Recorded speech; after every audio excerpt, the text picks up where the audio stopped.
আকাশে শত্রুর ক্ষেপণাস্ত্র দেখা দিলেই গুড়িয়ে দেবে এক মহাশক্তিশালী প্রতিরক্ষা ব্যবস্থা।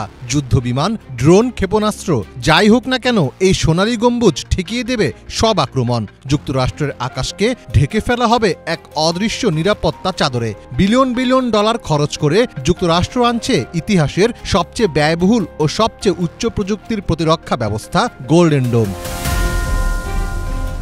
বিশ্বের পরাশক্তিগুলোর চোখ এখন আকাশে। ক্ষমতাধর রাষ্ট্রগুলোর মধ্যে চলছে আকাশে শক্তিমত্তা দেখানোর প্রতিযোগিতা, আর সেই আকাশে যুক্তরাষ্ট্র বসাচ্ছে এক অভেদ্য প্রাচীর। এ যেন আধুনিক যুদ্ধের নতুন অধ্যায়, এক সাইফাই বাস্তবতা। ক্ষমতায় বসার পর গোল্ডেন ডোম নামের ক্ষেপণাস্ত্র প্রতিরক্ষা ঢাল তৈরির জন্য নির্বাহী আদেশ জারি করেন মার্কিন প্রেসিডেন্ট ডোনাল্ড ট্রাম্প। এবার সেই প্রতিরক্ষা ব্যবস্থার জন্য $175 বিলিয়ন একটি নকশা নির্বাচন করলেন তিনি। সংবাদ মাধ্যম বিবিসিতে প্রকাশিত এক বিশেষ প্রতিবেদন থেকে এ তথ্য জানা যায়। প্রতিবেদনে বলা হয় 2026 সালের বাজেটে গোল্ডেন ডোমের জন্য $25 বিলিয়ন বরাদ্দ চাওয়া হয়েছে। তবে কংগ্রেসের বাজেট অফিস বলছে প্রকল্পটি সম্পূর্ণ বাস্তবায়ন করতে 20 বছরে খরচ হতে পারে $500 বিলিয়ন বেশি। গোল্ডেন ডোমের আওতায় পৃথিবীর কক্ষপথে 400 থেকে 1000-এর বেশি স্যাটেলাইট স্থাপন করার পরিকল্পনা রয়েছে। এই স্যাটেলাইটগুলোতে থাকবে উন্নত সেন্সর, যা পৃথিবীর যে কোনো প্রান্ত বা মহাকাশ থেকে উৎক্ষেপিত ক্ষেপণাস্ত্রের গতিপথ দ্রুত শনাক্ত করতে পারবে। শনাক্ত করা ক্ষেপণাস্ত্রকে আকাশেই ধ্বংস করার জন্য কিছু স্যাটেলাইটে থাকবে ইন্টারসেপ্টর নামের বিশেষ লেজার। এগুলো সরাসরি আক্রমণকারী ক্ষেপণাস্ত্রকে মাঝ আকাশেই ধ্বংস করবে, যাতে তা লক্ষ্যবস্তুতে পৌঁছাতে না পারে। এই স্যাটেলাইট নেটওয়ার্ক থেকে প্রাপ্ত তথ্য দ্রুত গ্রাউন্ড কন্ট্রোল সেন্টারে পাঠানো হবে, ফলে প্রতিরক্ষা বাহিনী দ্রুত সিদ্ধান্ত নিতে পারবে।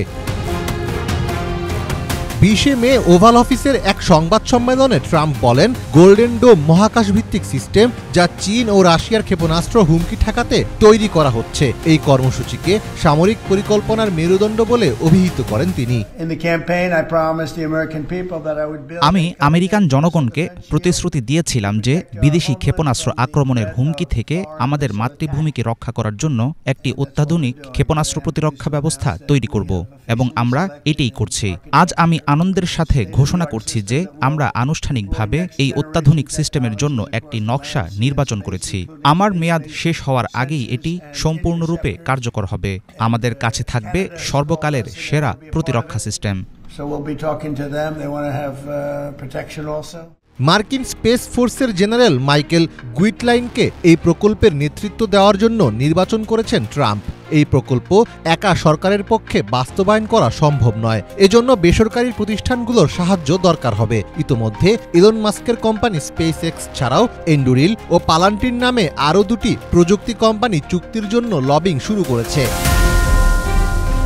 ট্রাম্প বারবার দাবি করে আসছেন যুক্তরাষ্ট্রের উচিত ইসরায়েলের আয়রন ডোমের মতো একটি প্রতিরক্ষা ব্যবস্থা তৈরি করা। তবে বিশেষজ্ঞরা বলছেন 2টি প্রকল্প একেবারে ভিন্ন।